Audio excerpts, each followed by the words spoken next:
한어머니가 환갑을 맞이한 날, 명품 브랜드 매장에서 일하는 며느리로부터 전화 한 통을 받았습니다.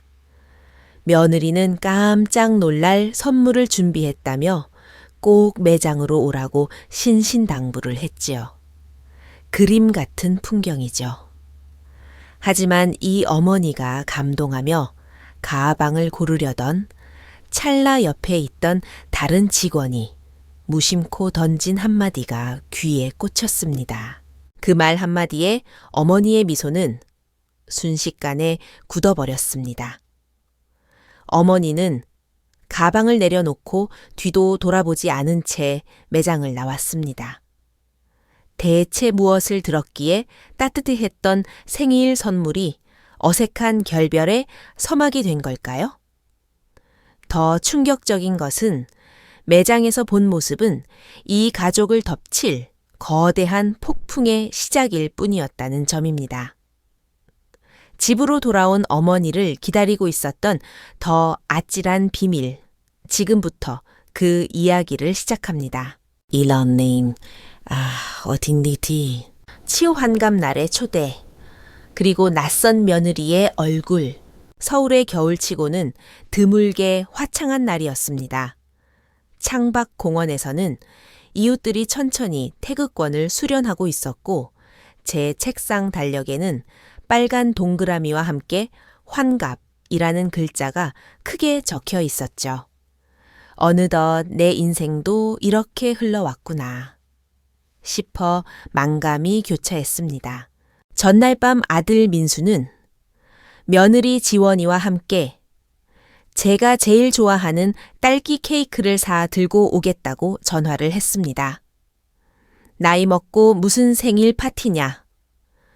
며 핀잔을 줬지만 속으로는 자식들의 마음이 고마워 입가에 미소가 번졌습니다. 주방에서 버섯 삼계탕을 끓이려는데 전화가 울렸습니다. 며느리 지원이었습니다. 어머니 생신 축하드려요. 일어나셨어요. 명랑한 목소리가 마치 아침 햇살처럼 생기가 넘쳤습니다. 그래, 일어났다. 아침부터 웬일이니? 어머니, 오늘 점심은 제가 살 테니까 준비하지 마세요. 그 전에 제 매장으로 좀 오셔야 해요. 깜짝 놀랄 선물을 준비했거든요. 지원이는 압구정 갤러리아 백화점의 샤넬 매장에서 일하고 있었습니다. 내가 그 화려한 곳에 가서 뭐 하니? 늙은이가 가면 어울리지도 않아. 안 갈란다. 아니에요, 어머니. 오늘 환갑이시잖아요. 꼭 오셔야 해요. 택시 타고 오세요. 택시비는 제가 드릴게요. 기다릴게요. 거절할 틈도 없이 전화가 끊겼습니다. 지원이는 늘 이렇게 열정이 넘쳐서 사람을 당황하게 하곤 했지요. 결국 저는 제가 가진 옷 중 가장 점잖은 짙은 녹색 스웨터를 꺼내 입고 머리를 정돈한 뒤 집을 나섰습니다. 택시가 낡은 아파트 단지를 지나 고층 빌딩이 즐비한 강남대로를 달릴수록 제 마음은 왠지 모르게 초조해졌습니다. 백화점에 발을 들이자 시원한 에어컨 바람과 함께 고급스러운 향수 냄새가 코끝을 스쳤습니다. 지원이가 알려준 대로 흑백의 대비가 선명하고 조명이 화려한 매장을 찾았습니다. 세련된 검은색 유니폼을 입은 지원이가 입구에서 저를 기다리다 반갑게 맞이했습니다. 어머니 오셨어요. 지원이는 제 팔짱을 다정하게 끼고 안으로 이끌었습니다. 마침 손님이 별로 없어서 점장님께 말씀드리고 시간 좀 냈어요. 유리 장식장 안에 진열된 가방들은 하나하나가 예술품 같았고 가격표는 감히 쳐다보기도 겁날 정도였습니다. 지원이는 벽면 한쪽을 가리키며 눈을 반짝였습니다. 어머니, 평생 고생만 하시고 민수 오빠 뒷바라지 하느라 본인 생각은 한 번도 안 하셨잖아요. 올해 환갑 선물로 제가 가방 하나 꼭 해드리고 싶어요. 마음에 드는 걸로 고르세요. 저 직원 할인도 돼요. 심장이 두근거렸습니다. 얘야, 말도 안 된다. 너무 비싸서 쓸 데도 없어. 너희 돈 벌기 얼마나 힘든데 저축해야지. 제 성이니까 제발 받아주세요, 어머니. 지원이는 고집스럽게 가방들을 하나씩 내려 제 어깨에 메어주었습니다. 못 이기는 척 가방을 고르는데 너무 큰 돈을 쓰게 하고 싶지 않아 가장 작고 저렴해 보이는 체인백을 가리켰습니다. 이게 좋겠구나. 휴대폰이랑 열쇠만 들어가면 되지. 어머니 안목 높으시네요. 이게 클래식 라인이라 젊은 사람들도 줄 서서 사는 모델이에요. 가방을 메고 거울을 보고 있을 때였습니다. 50대 정도로 보이는 차분한 인상의 여성분이 매장 안으로 들어왔습니다. 그 순간 지원이의 눈빛이 바뀌더군요. 상대를 머리부터 발끝까지 훑어보는 그 눈빛에는 묘한 평가와 선별의 의미가 담겨 있었습니다.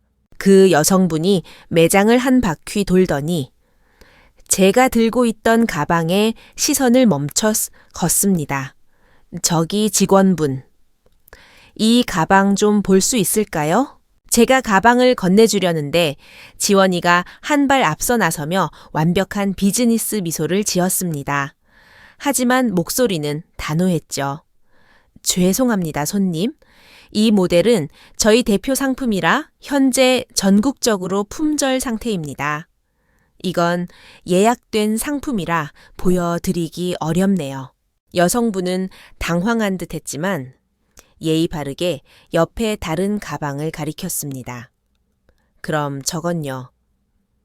그것도 방금 팔렸습니다. 다음 입고까지는 한참 기다리셔야 해요. 지원이는 손님과 눈도 마주치지 않은 채 기계적으로 답했습니다. 공기 중에 어색함이 감돌았습니다. 무시당했다는 걸 느낀 여성분은 고개를 끄덕이고는 조용히 매장을 떠났습니다. 저는 며느리의 낯선 모습에 가슴 한 구석이 서늘해졌습니다. 5분 뒤 20대 초반으로 보이는 여성이 명품 쇼핑백을 들고 화려한 차림의 어머니와 함께 들어왔습니다. 그러자 지원이는 조금 전과는 딴판으로 얼굴 가득 환한 웃음을 지으며 달려나갔습니다. 어머, 사모님, 아가씨 오셨어요. 오랜만에 뵙네요. 꿀이 떨어질 듯 달콤한 목소리였습니다. 지난번에 보셨던 카멜리아 목걸이 신상이 들어왔거든요. 바로 보여드릴게요. 지원이는 그 모녀를 극진히 대접하며 VIP실 소파로 안내하고 차를 대접하느라 정신이 없었습니다. 저는 그 광경을 보며 만감이 교차했습니다. 화장실에 다녀오겠다며 자리를 비우려다 옆에서 상품을 정리하던 젊은 직원에게 조심스럽게 물었습니다. 저기 아가씨, 아까 그 아주머니가 보려던 가방 정말 재고가 없나요? 그 직원은 저를 한 번 보고는 VIP실 쪽을 힐끗 살피더니 아주 낮은 목소리로 속삭였습니다. 있어요. 재고 넉넉해요. 그 뒷말은 하지 않았지만 의미는 분명했습니다. 저는 고맙다고 인사하고 화장실로 향했습니다. 볼일을 보고 나왔는데도 지원이는 여전히 VIP실에서 나오지 않았습니다. 15분 넘게 방치된 느낌에 민망함이 밀려왔습니다. 저는 지원이 곁으로 다가가 속삭였습니다. 지원아, 어머니, 몸이 좀 안 좋아서 먼저 가야겠다. 지원이는 당황하며 따라 나왔습니다. 어머니, 왜 그러세요? 가방이 맘에 안 드세요. 다른 거 골라보셔도 되는데. 저는 진지한 표정으로 물었습니다. 지원아 손님들한테 그렇게 하면 안 되지 않니? 아까 그 아주머니가 진심으로 사고 싶어 하셨을 수도 있잖아. 지원이는 대수롭지 않다는 듯 어깨를 으쓱하며 제 귀에 대고 속삭였습니다. 어머니 모르셔서 그래요. 제가 사람 보는 눈이 정확하거든요. 그런 분들은 그냥 구경하러 오시는 분들이에요. 살 마음도 없는 사람들에게 힘 뺄 필요 없어요. 그러고는 자신의 영리함을 뽐내듯 윙크를 해보였습니다. 순간 발끝에서부터 소름 끼치는 한기가 올라왔습니다. 속물처럼 변해버린 저 여자가 내가 알던 착한 지원이가 맞나 싶어 어지러웠습니다. 저는 간신히 벽을 짚고 버텼습니다. 지원아, 갑자기 머리가 좀 아프구나. 가방은 다음에 하자. 마음만으로도 충분히 고맙다. 저는 서둘러 매장을 나왔습니다. 집으로 돌아오는 택시 안에서 마음이 산란했습니다. 7년 전 아들이 지원이를 처음 데려왔을 때가 생각났습니다. 웃을 때 반달이 되는 눈을 가진 선한 아이였지요. 시들어가는 제 난초 화분을 보며 정성껏 물을 주고 TV 뉴스에 나오는 유기견 소식에 눈시울을 붉히던 아이였습니다. 길가에서 할머니가 파는 껌과 사탕을 전부 사버리며 할머니가 너무 고생하신다고 하던 그 따뜻했던 아이가 어쩌다가 이렇게 변해버린 걸까요? 사람은 이유 없이 변하지 않습니다. 본성이 나빠졌다기보다 부드러운 마음이 무언가에 쫓겨 날카로운 껍질을 두른 것 같았습니다. 혹시 민수네 집에 무슨 일이 생긴 건 아닐까? 불길한 예감이 스쳐 지나갔습니다. 흔들리는 평화와 숨겨진 비밀. 그날 저녁 민수와 지원이가 케이크와 반찬을 들고 찾아왔습니다. 지원이는 낮에 잃은 꿈이었던 것처럼 다시 순종적인 며느리의 모습으로 돌아와 있었습니다. 하지만 밥을 먹는 내내 고개를 숙이고 밥알만 세고 있더군요. 억지로 짓는 미소는 눈가까지 닿지 않았습니다. 지원아, 왜 이렇게 못 먹니? 입맛에 안 맞아. 닭다리를 하나 얹어주자 지원이가 깜짝 놀라며 대답했습니다. 아니에요, 어머니. 낮에 먹은 게 체했나 봐요. 식사 후 케이크 촛불을 끄고 나서 저는 민수를 따로 방으로 불렀습니다. 민수야, 엄마한테 솔직히 말해봐. 너희 집에 무슨 일 있지? 민수는 당황한 듯 웃어 넘기려 했습니다. 아무 일 없어요, 엄마. 갑자기 왜 그러세요? 정말 없니? 지원이가 오늘 매장에서 너무 이상했어. 돈 문제라도 있는 거니? 아니면 지원이 친가에 무슨 일이라도 생겼어. 돈 문제요. 저희 둘 다 월급 괜찮고 대출금도 꼬박꼬박 갚고 있어요. 지난주에 처가 가서 식사도 했는데 장인 장모님도 건강하시고요. 엄마가 드라마를 너무 많이 보셨나 봐요. 속 편한 소리만 하는 아들을 보니 속이 타들어갔습니다. 민수야, 가족 사이에 일이 생기는 것보다 더 무서운 건 숨기는 거야. 지원이가 오늘 손님을 대하는 태도가 너무 악독했어. 평소에 걔라면 상상도 못할 일이야. 너 최근에 지원이가 혼자 한숨을 쉬거나 이상한 전화를 받는 적은 없었니? 잘 살펴봐라. 제 진지한 태도에 민수의 얼굴에서도 웃음기가 사라졌습니다. 알겠어요, 엄마. 제가 신경 써서 볼게요. 그로부터 일주일 뒤 민수에게서 전화가 왔습니다. 수화기 너머로 들려오는 아들의 목소리는 공포와 분노로 떨리고 있었습니다. 엄마, 큰일 났어요. 방금 은행에서 메일이 왔는데 우리 집 자동차 담보 대출로 2천만 원이 승인됐대요. 근데 엄마 우리 차 할부 다 갚았거든요. 지원이가 제 몰래 대출을 받은 것 같아요. 2천만 원, 큰돈이지만 부부 수입으로 감당 못할 수준은 아니었습니다. 그런데 왜 남편 몰래 대출을 받았을까요? 이건 돈의 액수보다 숨겨진 이유가 훨씬 심각하다는 뜻이었습니다. 당장 가서 물어볼까요? 민수가 흥분해서 소리쳤습니다. 안 돼, 절대 아는 척하지 마.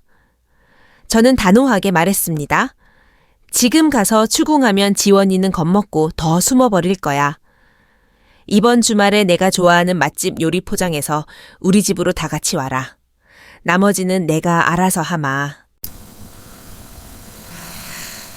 8억 원의 늪, 그리고 무너진 며느리.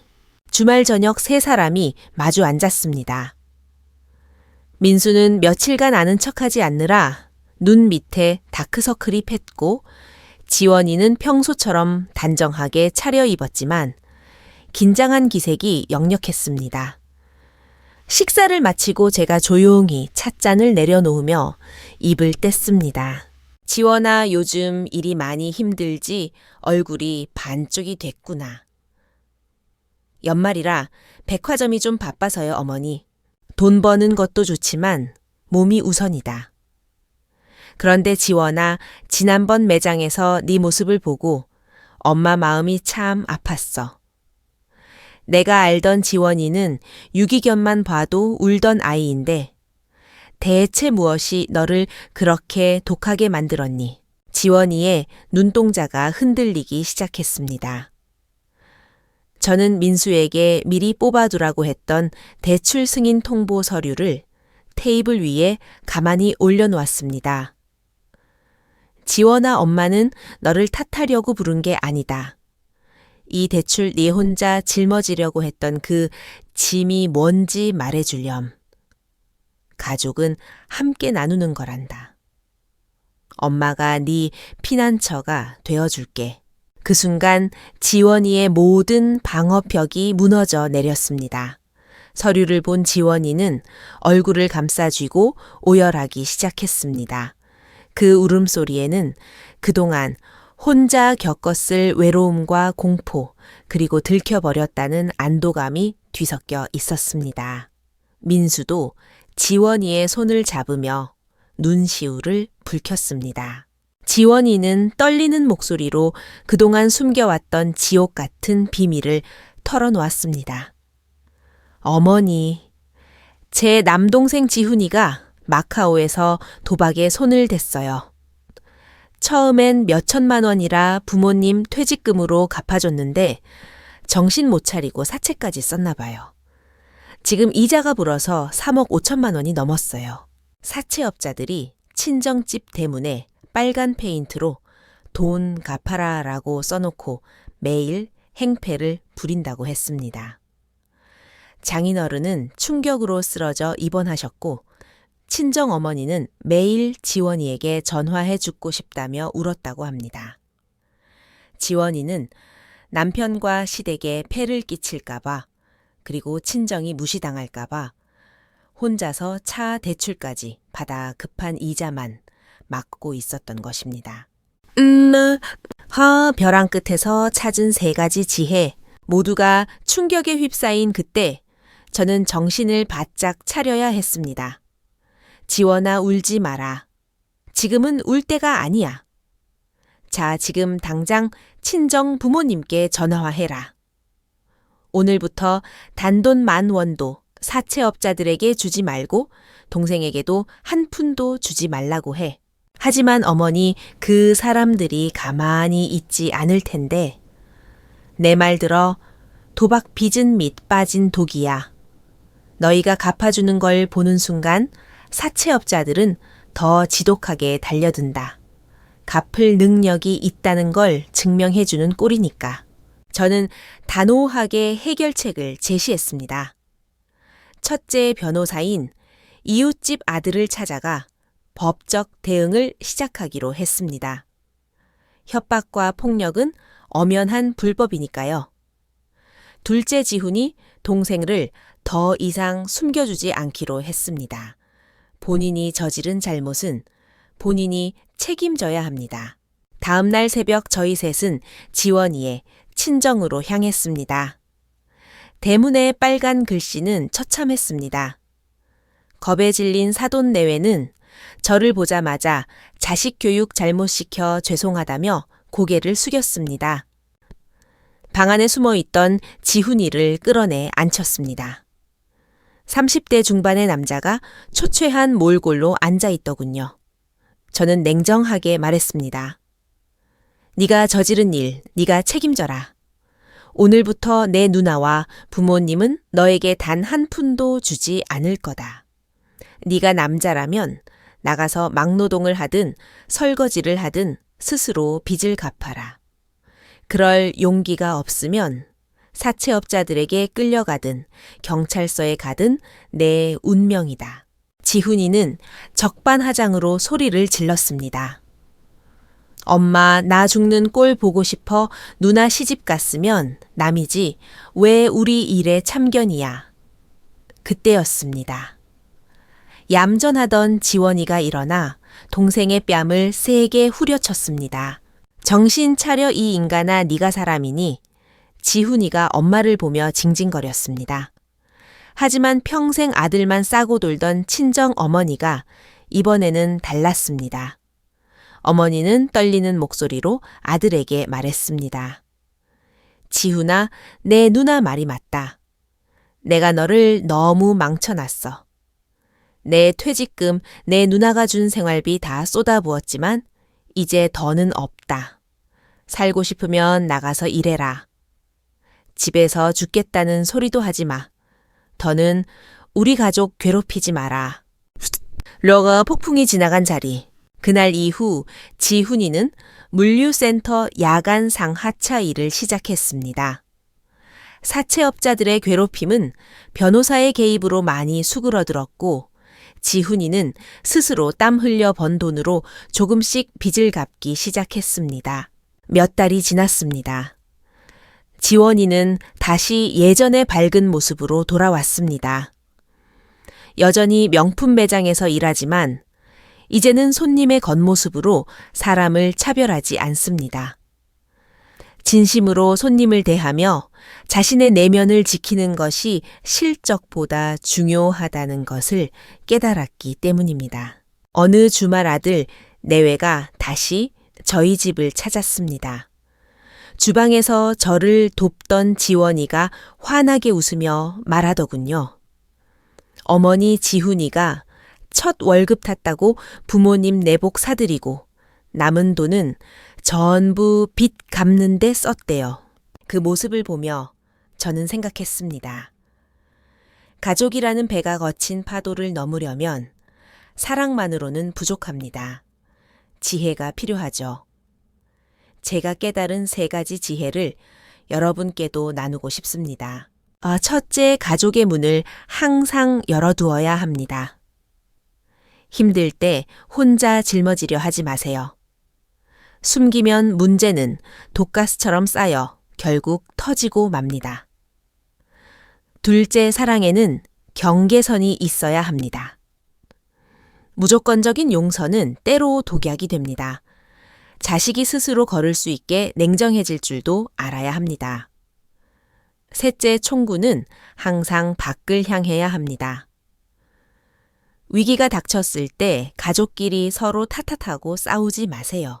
문제는 외부의 적이지 옆에 있는 배우자가 아닙니다. 인생에 영원히 평온한 바다는 없습니다. 하지만 우리가 함께 노를 젓고 구멍 난 곳을 메우며 서로의 손을 놓지 않는다면 어떤 폭풍우도 헤쳐나갈 수 있을 것입니다. 오늘의 이야기가 여러분의 가정에도 작은 지혜와 위로가 되었기를 바랍니다. 만약 여러분의 소중한 사람이 갑자기 변했다면 비난하기 전에 그 배후에 어떤 무게가 있는지 먼저 살펴봐 주세요. 그것이 가족 사이의 가장 큰 축복일 것입니다. 여러분의 생각은 어떠신가요? 며느리의 변화를 알아채고 단호하게 대처한 시어머니의 방식이 옳았을까요? 여러분이라면 이런 상황에서 어떤 선택을 하셨을지 댓글로 남겨주세요.